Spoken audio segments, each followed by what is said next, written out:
तातडीनं बैठक एवढ्यासाठीच आपण या ठिकाणी आयोजित केली। विविध प्रकारच्या निंद्या प्रकारच्या काही गैरसमज कार्यकर्त्यामध्ये फसवून देण्याचा प्रकार गेले 7-8 दिवसाच्या कार्यक्रमामध्ये या ठिकाणी मला अनेकांचे फोन आले की भाई तुम्ही कुठं, तर ते मी चिपळूणमध्ये, तसं नवीन बाकी गेले तरी तुम्ही पण त्यांच्याबरोबर जाणार आहात असं आम्हाला समजलं। आणि म्हणून मी मुळातला म्हटलं की आपण प्रमुख कार्यकर्त्यांची बैठक या ठिकाणी आयोजित करू, त्यांच्या मनामध्ये असलेला संभ्रम त्या ठिकाणी बाजूला करू। 1999ला ज्या वेळेला राष्ट्रवादी पक्षाची स्थापना झाली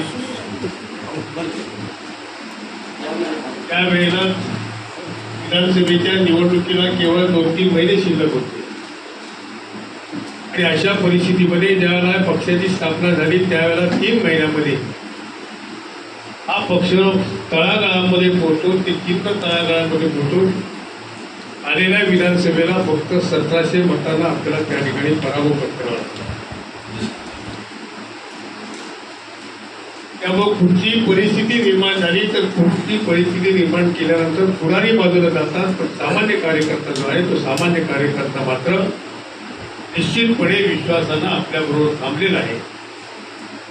त्याला खात्री आहे की आपल्याला कुठची अडीअडचण भासली, कुठच्या संकटात असेल, कुठची काही अडचण असेल, कौटुंबिक असेल, वैद्यकीय असेल, शासकीय खात्यामध्ये असेल, त्या ठिकाणी आपल्याला प्रामुख्यानं मदत करणारा कोण असेल तर एकमेव कार्यकर्ता असेल तो रमेशभाई।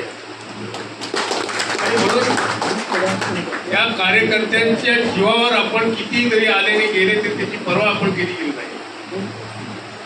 ही परिस्थिती निर्माण झाल्यानंतर मी आदरणीय पवार साहेबांना फोन केला आणि पवार साहेबांना सांगितलं की साहेब अशी अशी आपण त्याला उमेदवारी दिली होती, ती उमेदवार आपल्यापासून बाजूला गेली। पवार साहेबांनी मला एका वाक्यात उत्तर दिलं, रमेश गेले ते कावळे राहिले ते मावळे, तुम्ही लगेच कामाला आला। आणि म्हणून आपण तातडीनं ही प्रमुख कार्यकर्त्यांची बैठक बोली करता गणपतीचा सीझन आहे, गणपतीच्या सीझनमध्ये अनेक लोक गणपतीच्या तयारीला लागलेले आहेत, त्यामुळे मेळावा आता घेता येत नाही। पण वाईट एकाच गोष्टीचं वाटतं की ज्यावेळेला राष्ट्रवादी पक्षामध्ये विभाजन झालं, अनेक लोक ज्यांना मोठी मोठी पदं पवार साहेबांनी दिली ती पवार साहेबांपासून निघून गेली। अशा परिस्थितीमध्ये ज्याला पक्ष अडचणी आल्यानंतर पवार साहेबांनी ज्याला विधानसभेच्या दृष्टीनं मला बोलवून घेतलं त्यावेळेला पवार साहेब म्हटले की रमेश तुला विधानसभेची निवडणूक तालुक्या बंधात लढवली। साहेबांना तात्काळ त्या ठिकाणी होकार दिला, म्हणून साहेब तुम्ही जरी विहिरीत उडी टाकायला सांगितलं तरी माझा सुद्धा कार्यकर्ता तुमच्या आदेशाप्रमाणे विहिरीत उडी टाकील। परंतु आपण एखाद्या नवीन कार्यकर्त्याला नवीन उठला उमेदवार दिला तर तो दीर्घकाळ या तालुक्याची सेवा पक्षाच्या माध्यमातून निश्चितपणे करेल। आणि म्हणून आपण जो उमेदवार त्याच्यासाठी आपण रात्रंदिवस सर्वांनी काम केलं त्या उमेदवाराला उमेदवारी देण्यासाठी मी शिफारस केली। माझ्याबरोबर आदरणीय मधुकर भावे मानवर होते आणि त्या दृष्टीनं साहेबांनी तात्काळ उमेदवारीवर शिक्कामोर्तब केलं। असंख्य कार्यकर्ते गेले 40 वर्षामध्ये आपण जे जोपासले होते, जे तयार केले होते ते कार्यकर्ते सर्व कामाला लागले। उमेदवार कधीही ग्रामीण भागामध्ये गेलेला नव्हता, कुठच्या वाडीवर गेला नव्हता, कुठच्या गावामध्ये गेलेला नव्हता। अशा परिस्थितीमध्ये आम्ही घरं सगळी दाखवली। मला वाईट एकाच गोष्टीचं वाटतं की ज्या तळागाळातल्या कार्यकर्त्यांनी रात्रंदिवस काम केलं, किमान तुम्ही मला विचारलं नाही तरी चालेल, पण माझ्या सामान्य कार्यकर्त्यांची एक सभा घ्यायला पाहिजे होती आणि त्या सभेमध्ये त्यांना सांगितलं पाहिजे होतं माझी अशी अशी अडचण आहे, मी अमुक ठिकाणी जाण्याचा निर्णय घेतला आहे। त्या कार्यकर्त्याला जर सांगितलं असतं तर कार्यकर्त्याला निश्चितपणे ते बरं वाटलं असतं की विधान आम्ही काम केलंय, आम्ही निवडून आणण्यासाठी रात्रंदिवस काम केलंय, काय आमचा नेता हा जाण्यापूर्वी आम्हाला विचारून जातोय, त्याच्यामध्ये त्यांना मानसिक समाधान मिळालं।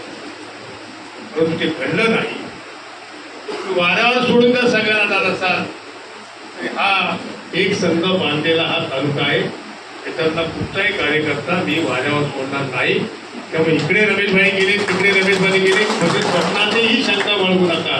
आणि जायची वेळ आली तर तुम्हाला घेतल्याशिवाय जाणार नाही, तुम्हाला विचारल्याशिवाय जाणार नाही, मात्र निश्चितपणे खात्री बाळगा.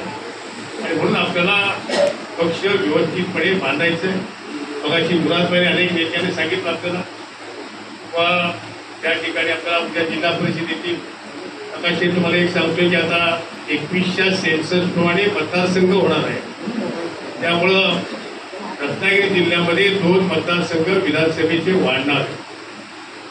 त्यामुळे तुम्ही जे चौथीकडे आणि मावतीकडे असतात तसं काही घडणार नाही असं मला वाटतं. जरा लक्ष ठेवा. आणि जो 99 साली ज्या मतदारसंघात मी लढलो होतो कदाचित तशाच पद्धतीनं मतदारसंघ निर्माण होण्याची शक्यता आहे. कोणी उमेदवार जरी साहेबांना मिळाला नाही तर रमेश कदम निश्चितपणे विविधतेवर उडी टाकतील. कुणी जागा देऊ नका. निश्चितपणे आपल्याला भवितव्य उज्ज्वल आहे.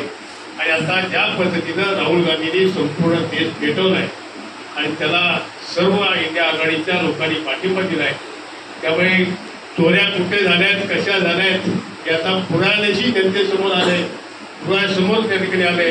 त्यामुळे सत्तारूढ पक्षाला पळता उडी केली अशी परिस्थिती देशामध्ये आहे.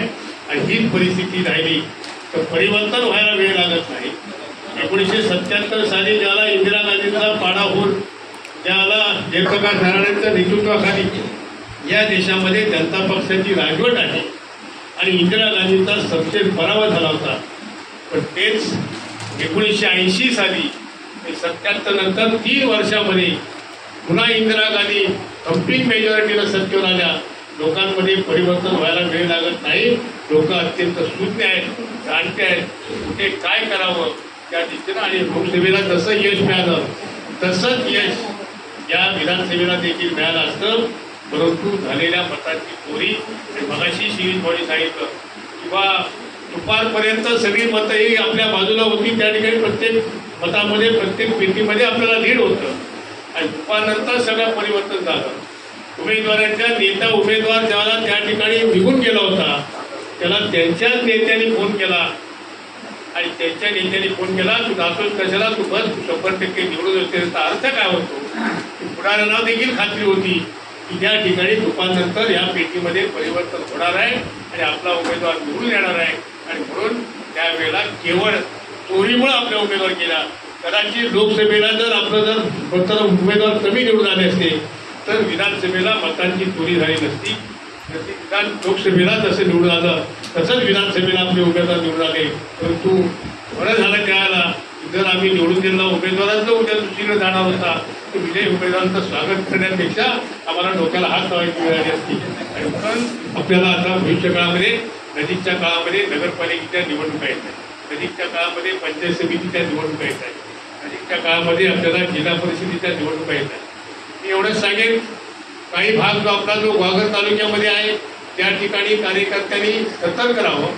आपले उमेदवार दुसऱ्या पक्षाकडे बार्गनिंग करताना आपले उमेदवार तयार असले पाहिजे. कुठेतरी आम्ही काही उमेदवार नाही आणि आम्हाला सांगायचं 4 जागा द्या, 5 जागा द्या, त्यापेक्षा आमचे उमेदवार तयार ठेवा आणि मग बार्गनिंगमध्ये आपल्याला त्या ठिकाणी करता येईल. आघाडीच्या तत्वावर आपल्याला निवडणूक निश्चितपणे लढवायची आहे.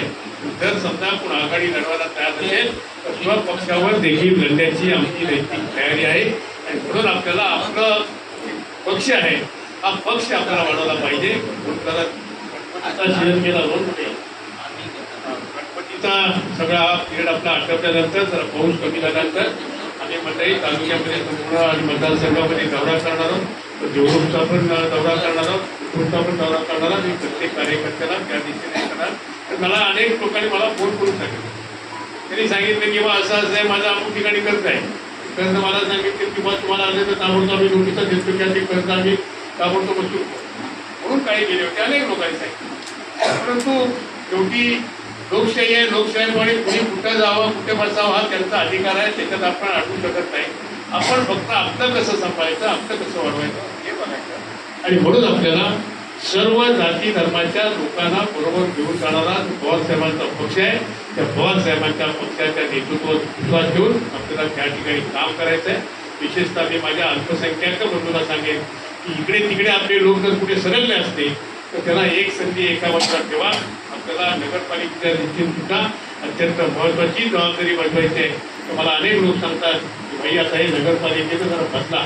तर मागच्या वेळेला आपण श्रीबोडी सांगितलं की आपण काही ठेवी ठेवल्या होत्या, त्या ठिकाणी पैसा साठवला होता का, तर ज्याला सरकारने 18 माफ केला आणि 18 माफ केल्यानंतर शासनाचं अनुदान आपल्याला टायमात येणार नाही.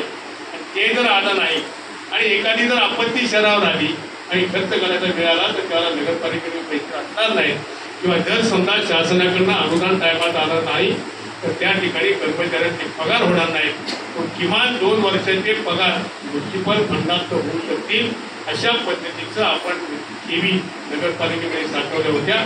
त्यावेळेला गेल्या 5 वर्षाच्या कालखंडामध्ये त्या सर्व ठेवी सगळ्या काढण्यात आल्या आणि आज परिस्थिती अशी आहे, शासनाचा पैसा जेव्हा येतोय त्याच वेळेला कर्मचाऱ्यांचे पगार होत आहेत, शासनाचा पैसा येतोय त्यावेळेला विकास कामं होत आहेत.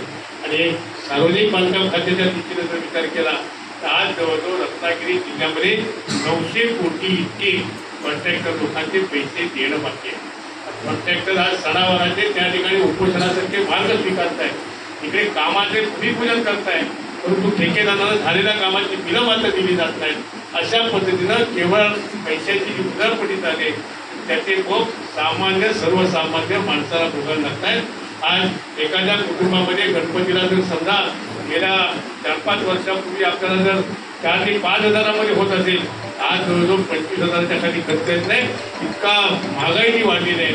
त्या महागाईला टक्कर देणं सर्वसामान्य माणसाला हे फार कठीण होऊन बसलेलं आहे. आणि म्हणून कुठेही सरकू नका, कुठेही आमिषाला बळी पडू नका. आपल्याला निश्चितपणे पवार साहेबांचा राष्ट्रवादी पक्ष हा या संपूर्ण मतदारसंघामध्ये उत्तम करायचा आहे. त्या दिशेला तुमची साथ ही आम्हाला फार आवश्यक आहे. ही साथ आमच्या पाठीशी उभी करा. एवढेच एक कळकळीचं आव्हान आपल्याला करतो. काही अडीअडचणी असतील, काही कामं असतील, जरी विकास कामाच्या संदर्भामध्ये आपण काही घेऊ शकत नसलो तरी सुद्धा वैयक्तिक स्वरूपाची जी कामं असतात त्याच्यामुळं सर्वसामान्य माणूस अडचणीत येतो, ती कामं आपण निश्चितपणे करणार आहोत. आणि पवार साहेबांबरोबर चर्चा करून विकासाच्या माध्यमातून सुद्धा काही निधी आपल्याला इकडे काय उपलब्ध करता येईल का, राज्यसभेच्या लोकप्रतिनिधीच्या मार्फतमध्ये किंवा विधान परिषदेच्या लोकप्रतिनिधीच्या मार्फत तोही प्रयत्न आमचा त्या ठिकाणी सुरू आहे. म्हणून आता काही पक्षांतर्गत काही संघटनात्मक बदल देखील नजीकच्या काळामध्ये प्रांताध्यक्ष त्या ठिकाणी करणार आहे, जेणेकरून जे काम करत नाहीत अशा कार्यकर्त्यांना बाजूला करून जे काम करणारे कार्यकर्ते आहेत त्याला त्या ठिकाणी संधी दिली जाईल. आणि अशा पद्धतीनं पुन्हा एकदा हा संदर्भ व्यवस्थितपणे आता एक हाती बाळगा, यापुढं कुठलंही नाणं चांगलं ठोकून घेतल्याशिवाय आम्ही त्याला जवळ करणार नाही. त्या अनेक वर्ष आमच्याकडनं काही चुका झाल्या, सगळ्यांवर विश्वास ठेवण्याची जी चूक झाली ती भविष्य काळामध्ये होणार नाही एवढी खात्री आपल्याला देतो. आणि आपण सर्वजण आलाच आपल्याला मनपूर्वक धन्यवाद देतो. टाइम्स डिजिटलला लाईक करा, शेअर करा, सबस्क्राईब करा आणि बेल आयकॉन दाबायला विसरू नका. Times digital.